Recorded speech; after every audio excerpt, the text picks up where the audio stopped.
మంచిది. ఈ దినం ప్రభు సిద్ధపరిచిన సందేశాన్ని విందాం. కీర్తనల గ్రంథం 66 కీర్తన 12వ చరణం చూడండి.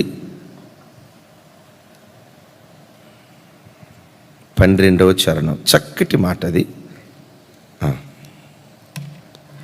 నాతో కలిసి అందరూ చెప్పండి. నరులు మా నెత్తి మీదకి ఎక్కునట్లుగా చేసేటివి, మేము నిప్పులలోను నీళ్ళలోను పడితేమి, అయినను పెద్దగా, అయినను లైవ్లో ఉన్న బిడ్డలు కూడా చెప్పాలి. అయినను నీవు సమృద్ధి గల చోటికి మమ్మను రప్పించి ఉన్నావు. ఈ వాగ్దానం ఈ ఉదయకాలం వర్తమానం వింటున్న మనందరి జీవితాల్లో యేసు నామం పేరిట దేవుడు నెరవేర్చునుగాక. మంచిది. ఒక విశ్వాసిని లేక ఒక దైవ సేవకుని దేవుడు నడిపించే విధానం ఎలా ఉంటుందో కీర్తనకర్త బహు చక్కగా మాట్లాడుతున్నాడు. అయ్యా, మమ్మను నువ్వు సమృద్ధిలోకి నడిపించావు. అయితే మొట్టమొదట మమ్మల్ని సమృద్ధిలోకి నడిపించలేదయ్యా. ఎక్కడెక్కడి నుంచి మమ్మల్ని ఎలా తీసుకుని వెళ్ళావంటే, నరులు మా నెత్తి మీదకి ఎక్కునట్లుగా నీవు చేసావు, అనుమతించావు. మేము నిప్పుల్లోనూ నీళ్ళల్లోనూ పడితిమి. ఆ నిప్పుల్లో నీళ్ళల్లోనే మమ్మల్ని వదిలిపెట్టలేదయ్యా. వాటి తర్వాత అయినను సమృద్ధి గల చోటికి నీవు మమ్మను నడిపించి ఉన్నావు అంటాడు.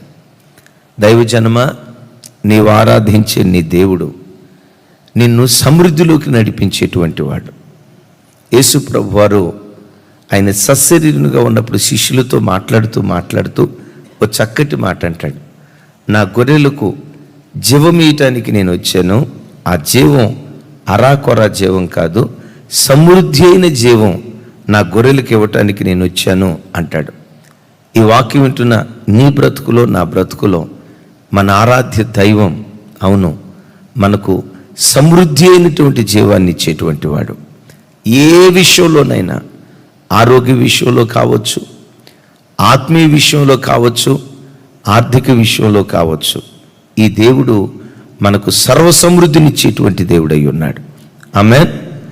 ఇందాక మనం ప్రార్థన చేసుకున్నాం కదా, నీ కుటుంబంలో ఏ విషయంలో కొరత ఉందో, ఏ విషయంలో కొదువు ఉందో, ఏ కొరతతో నీ బ్రతుకులో నువ్వు అల్లాడిపోతున్నావో, ఒకరోజు రాబోతుంది అదే విషయంలో గిన్నె నిండి పొంగి పొర్లేటట్లుగా సర్వసమృద్ధిని దేవుడు మనకు అనుగ్రహించునుగాక.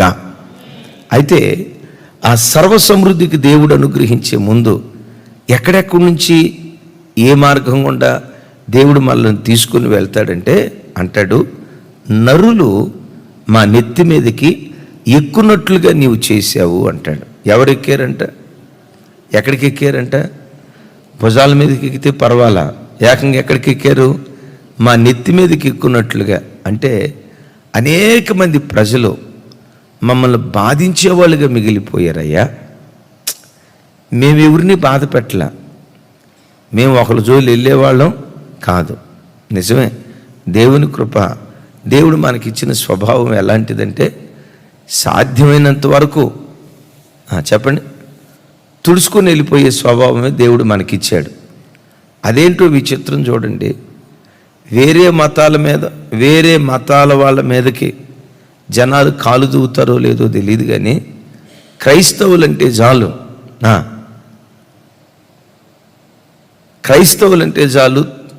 ఇక అది ఎట్లా చెప్పాలి? క్రైస్తవులంటే చాలు కాలు దూతారు, మొత్తం ఫ్యామిలీ గొడవలకు వస్తూ ఉంటారు. అదే సలాం అలైకుం భయ మీదకి పోరు.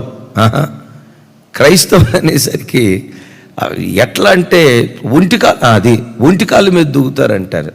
కారణం ఏంటంటే ప్రభు మనకు నేర్పింది ఈ చెంప మీద కొడితే ఈ చెంప చూపి. మన సాత్వికం కొన్నిసార్లు ప్రజలకి చేతగానితనంగా మిగిలిపోద్ది.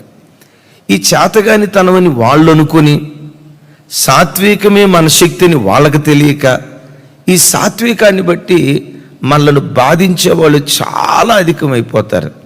ఒకటి నమ్ము, ఎప్పుడైనా నిన్ను బాధించే మనుషులు అధికమవుతున్నారు అంటే ఆ తర్వాత కాలంలో సమృద్ధిలోకి దేవుడు నిన్ను నడిపించబోతున్నాడు.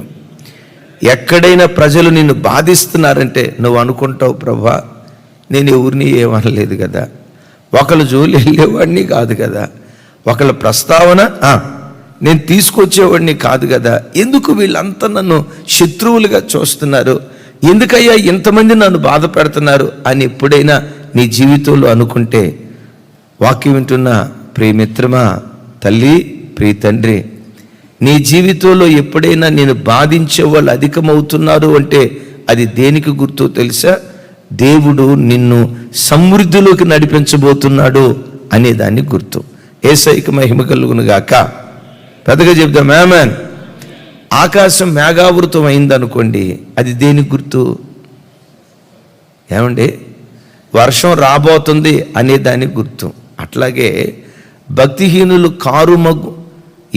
భక్తిహీనులు కారు మబ్బులాగా నిన్ను ఆవరిస్తున్నారు అంటే నీ మీదకి దీవెన వర్షాన్ని దేవుడు కురిపించబోతున్నాడు అన్న సంగతి గ్రహించి ప్రభుని మనం స్తుతించుదుం గాక. మనకే కాదు, పరిశుద్ధ గ్రంథమైన బైబిల్లో అనేక మంది జీవితంలో భక్తి కలిగిన వారిని అనేకులు నిష్కారణంగా శత్రువులుగా ఎంచారు. పాపం భక్తుడైన దావీదు గారు చోట అంటాడు, చూడండి, కీర్తనల గ్రంథం 3వ కీర్తన 3వ కీర్తన 1వ చరణం. అందరూ చూడండి.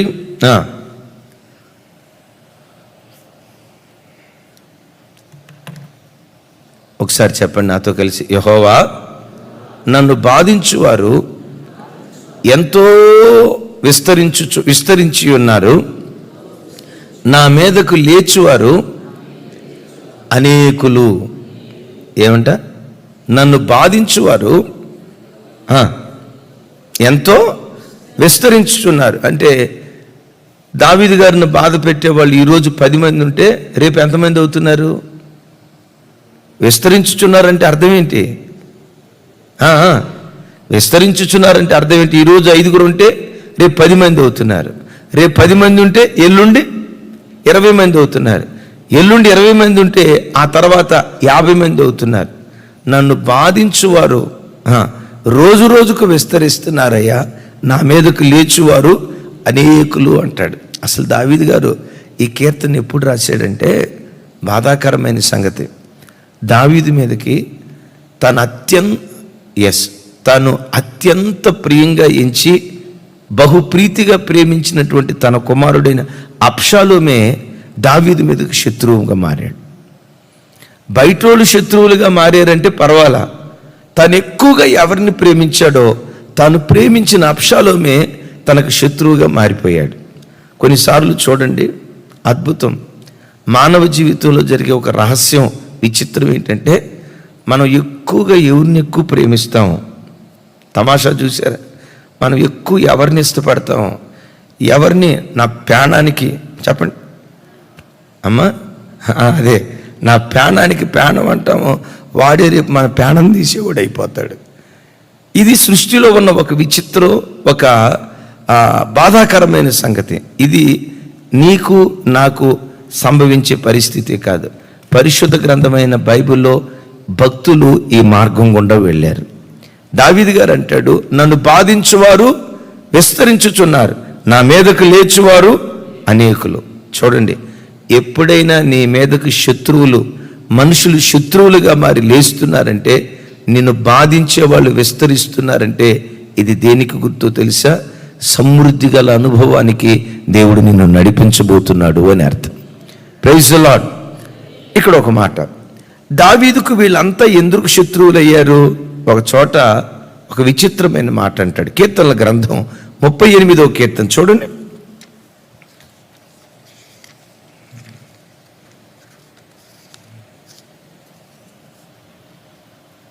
20వ వచనం.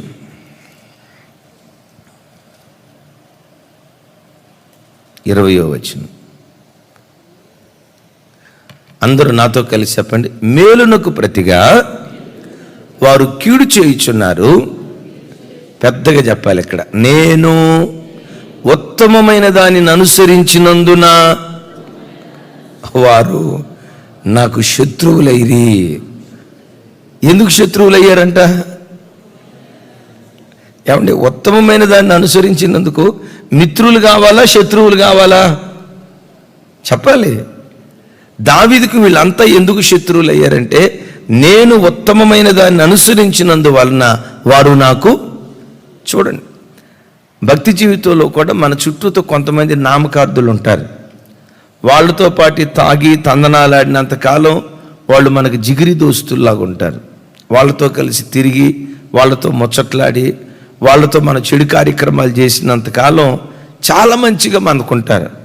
ఎప్పుడైతే వాక్యం చేత మనం దర్శించబడి, లేదు ఎలాంటివి మనం చేయకూడదు, ఇది దేవుని వాక్యానికి విరుద్ధం, ఈ నామకార్థ భక్తి చేస్తే దేవుని కోపానికి మనం గురవుతామని, ఈ నామకార్థ భక్తిని విడిచిపెట్టి, నామకార్థులను విడిచిపెట్టి ఉత్తమమైన దాన్ని ఎప్పుడైతే మనం అనుసరించడం ప్రారంభిస్తామో, అప్పుడు అంతకాలం మన జిగిరి దోస్తులంతా ఏమైపోతారు?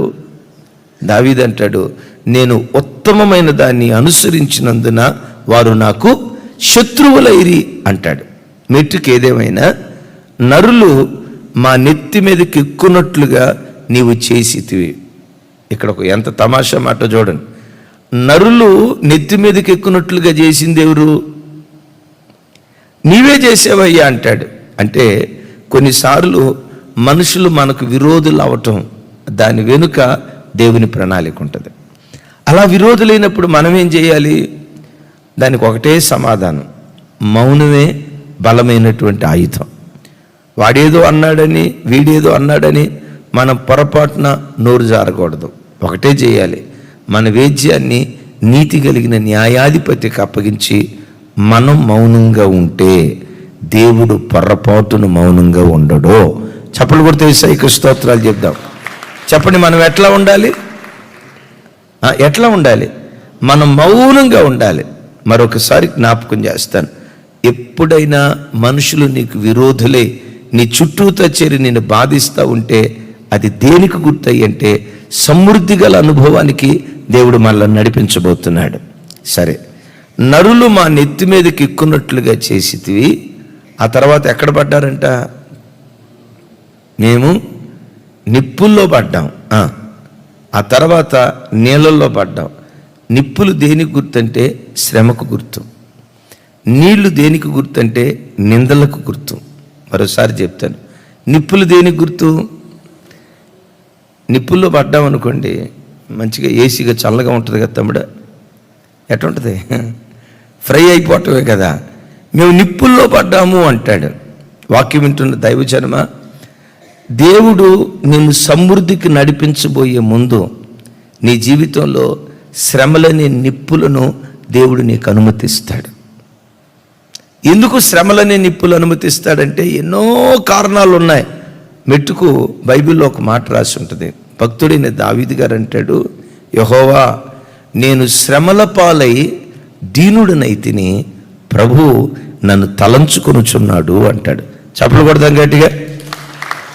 ఈ మాట విన్నారా? నాతో కలిసి చెప్పండి, నేను శ్రమల పాలై దీనుడనైతిని, ప్రభు నన్ను తలంచుకొనుచున్నాడు. శ్రమల పాలై నేను నశించి తిని అని అంటలా. గమనించండి, అన్యులకి శ్రమలు వస్తాయి, మనకు శ్రమలు వస్తాయి. మనకొచ్చే శ్రమలు మనకిచ్చేది నాశనాన్ని కాదు, ఆశీర్వాదాన్ని ఇస్తాయి. లోకస్తులకు వచ్చే శ్రమలు ఉన్నాయి చూసారా, ఆ శ్రమల దాటికి తట్టుకోలేక లోకస్తులు నశించిపోతూ ఉంటారు. దైవజనమ, భక్తుడు ఇక్కడ అంటాడు, నేను శ్రమల పాలై దీనుడనైతిని అంటాడు. మరో రకంగా చెప్పాలంటే, ఒక వ్యక్తికి భక్తిలో దీనత్వం కానీ, అణుకువ కానీ, దేవుని మీద ఆధారపడే జీవితం కానీ, దేవుని వాక్యానికి లోబడే జీవితం కానీ, ఇవన్నీ మనకు నేర్పేది ఏదో తెలుసా? శ్రమల పాఠశాలే ఈ దివ్యమైన అనుభవాలు మనకు నేర్పుతాయి. ఇప్పుడు ఇనుము వంగాలనుకోండి, ఎందులో పెట్టాలి చెప్పండి? ఎక్కడ పెట్టాలి? పొయ్యిలో పెట్టాలి. ఇనుము ఖాళీ కొద్దీ ఎటు వంచితే అందుకని దావీదు అంటాడు, శ్రమల పాలై నేను దీనుడనైతినయ్యా. లోకంలో ప్రజలకు శ్రమలు నాశనాన్ని తీసుకొస్తాయేమో, కానీ క్రైస్తవుడా, నీ జీవితంలో శ్రమలు ఆధ్యాత్మిక ఆశీర్వాదాలు నీ మీద కొమ్మరించటం ప్రారంభిస్తాయి. అయితే ఒకటి విను, ఈరోజు నువ్వు శ్రమను అనుభవిస్తున్నావంటే నీవు అనుభవించే శ్రమ దేనికి సంకేతమో తెలుసా? రేపటి దినాన దేవుడు నిన్ను సమృద్ధిలోకి నడిపించబోతున్నాడు అని అర్థం. Praise the Lord. శ్రమలను చూసి అయ్యో ప్రభా ఏంటి శ్రమలు, అయ్యో ప్రభా ఏంటి కష్టాలు, అయ్యో ప్రభా ఏంటి ఆపదలు, మనుషులు కలవరపడతాం. కానీ ప్రతి శ్రమ, జీవితంలో నువ్వు అనుభవించే ప్రతి కష్టం, అది దేనికి గుర్తో తెలుసా? రాబోయే దినాలలో నేను సమృద్ధిలోకి నడిపించబోతున్నాడు దేవుడు అనేది దీనికి సాదృశ్యంగా ఉంది. విచిత్రం చూడండి, బైబిల్లో ఎక్కడ మనం చూసినా శ్రమను అనుభవించిన ప్రతి భక్తుడు శ్రమకాలం తీరిన తర్వాత సమృద్ధిలోకి వాళ్ళు నడిపించబడ్డారు. Praise the Lord. బబులోను దేశానికి దానియేలు చెరపట్టబడి ఎన్నో శ్రమలు అనుభవించాడు. కానీ అద్భుతం తెలుసా? ఏ దేశంలో శ్రమలు అనుభవించాడో అదే దేశంలో రాజుగా దేవుడు నిలవబెట్టాడు. ఈ ఉదయకాలం వాక్యం వింటున్న బిడ్డ, ఏ ఉద్యోగ స్థలంలో నువ్వు శ్రమలు అనుభవిస్తున్నావో నమ్ము, ఏ ఇంట్లో శ్రమలు అనుభవిస్తున్నావో విశ్వసించు, ఏ రంగంలో శ్రమల పాలై నలగగొట్టబడుతున్నావో అదే స్థలంలో నేను సమృద్ధిలోకి నిశ్చయంగా దేవుడు నడిపిస్తాడు. ఈరోజు నువ్వు అనుభవించే ప్రతి శ్రమ రేపు నేను సమృద్ధిలోకి దేవుడు నడిపించబోతున్నాడు అనేదానికి సంకేతం. తర్వాత మాట అంటాడు, మేము నిప్పులలోనూ, తర్వాత ఎక్కడ పడ్డాడు? నీళ్ళల్లోనూ పడ్డాడు. నీళ్లు దేనికి గుర్తంటే నిందలకు గుర్తు.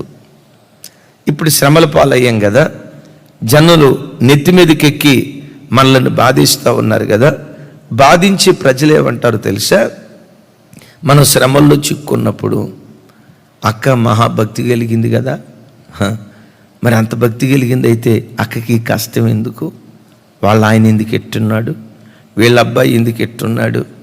ప్రభు చిత్తమైతే రేపో ఎల్లుండో చెప్తా. ఎద్దు పుండు కాకికి ముద్దంట. ఎద్దు పుండు, చెప్పాలి గట్టిగా, ఎద్దు పుండు కాకికి ముద్దు. 2-3 రోజుల్లో చెప్తా దాని మీద.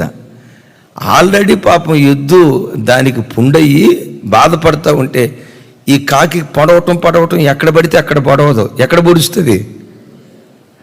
వాడు ఆల్రెడీ శ్రమల పాలై ప్రభా ఏంటి కష్టం, ఏంటి బాధ అని ఆ బిడ్డ అల్లాడిపోతూ ఉంటే, అల్లాడేటువంటి వాడిని చూసి ఆదరించడం దేవుడు ఎరుగు. ఆదరించకపోగా సూటిపోటు మాటలతో పొడిచే వ్యక్తులు, నిందించే వాళ్ళు ఉంటారు. బైబిల్లో ఒక చోట, ఎక్కడ కీర్తనల గ్రంథంలో ఓ మాట రాసి ఉంటుంది చూడండి, భలే చక్కగా ఉంటుంది. 42వ కీర్తన,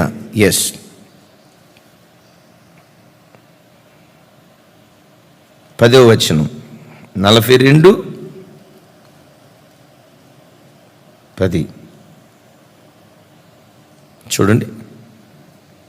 నీ దేవుడేమాయినని నా శత్రువులు దినమెల్లా అడుగుచున్నారు, వారు తమ దూషణల చేత నా ఎముకలన్నీ విరుచుచున్నారు. వేటి చేత అంట? చూడండి ఆ మాటన. నీ దేవుడేమాయును, అబ్బో నువ్వు మంచి భక్తి కలిగిందానివి కదా, ఏమైపోయాడమ్మా నీ దేవుడు? దేవుడు దేవుడు దేవుడు అంట ప్రతి ఆదివారం తెల్లబట్టలు వేసుకొని మందిరానికి పరిగెత్తుతారు కదా, ఎందుకు మీకు కష్టాలు? మరలా మీ రాబడిలో ప్రతి నెల దశంభాగం దేవుడు దేవుడు అని ఏదో దేవునికి చేస్తారు కదా, ఏమైపోయాడు మీ దేవుడు? నిజంగా మీ దేవుడు అనేవాడు ఉంటే మీకెందుకు ఈ కష్టాలు అని కొంతమంది అయితే, ఇంకొంతమంది అనే మాట ఏంటో తెలుసా? ఏం పాపం చేశారో వీళ్ళింట్లో ఇది జరిగింది. ఇక చూడండి, ఏం పాపం చేశాడో, వీడు మావులోడు కాదుగా, ఆడు చేసిన పాపమే వాడి మీదకి వచ్చిందని దోషణకరమైన మాటలు మాట్లాడుతూ ఉంటే అంటాడు, నా ఎముకలన్నీ ఇరిగిపోతున్నాయి అంటాడు. ఏమి ఇరిగిపోతున్నాయంట? దేవుడు కొన్నిసార్లు జనుల చేత నిందించబడటానికి దేవుడు మనల్ని అప్పగిస్తాడు. అయితే ఒకటి గమనించండి, బ్రతుకులో నువ్వు నిందల పాలవుతున్నావు ఈరోజు అంటే, ఉదయకాలం వాక్యం వింటున్న బిడ్డలారా, నీ జీవితంలో నీవు నిందల పాలవుతున్నావు అంటే, నిన్ను నిందించేవారు నీ చుట్టూతా ఎదురవుతున్నారు అంటే ఒకటి గ్రహించు, నీ దేవుడు ఎవరో తెలుసా? ఈరోజు నువ్వు నిందించబడుతుంటే రేపటి దినాన నీ నిందకు ప్రతిగా రెట్టింపు ఘనతను దేవుడు నీకు అనుగ్రహించబోతున్నాడు. ఈరోజు నువ్వెంత నిందించబడతావో, నువ్వు నిందించబడుతున్న దాన్ని దేవుడు తూకం వేస్తాడు. నువ్వు అవమానపరచబడుతున్న దాన్ని దేవుడు తూకం వేస్తాడు. నువ్వు ఎగతాళి చేయబడుతున్న దాన్ని, అవహేళన చేయబడుతున్న దాన్ని దేవుడు తూకం వేసి, వాక్యం అంటుంది, నీ నిందకు ప్రతిగా రెట్టింపు ఘనతను దేవుడు మనకు అనుగ్రహిస్తాడు. యేసయ్యకి మహిమ కలుగును గాక. అయితే ఇంకొక తమాషా కూడా చెప్తాను. మేము నిప్పుల్లో పడ్డాం, నీళ్ళల్లో పడ్డాం. మరి నిప్పుల్లో నీళ్ళల్లో పడితే దేవుడు ఆకాశంలో ఉండి తమాషా చూస్తున్నాడా? లేదు. యెషయా గ్రంథకర్త అంటాడు కదా, అగ్నిలో గుండా నువ్వు నడుచుకుంటూ వెళ్ళిన జ్వాలను నిన్ను కాల్చలేవు, జలములలో బడి వెళ్ళినా అవి నిన్ను ముంచలేవు. ఎందుకో తెలుసా? నేను నీకు తోడై ఉన్నాను గనుక.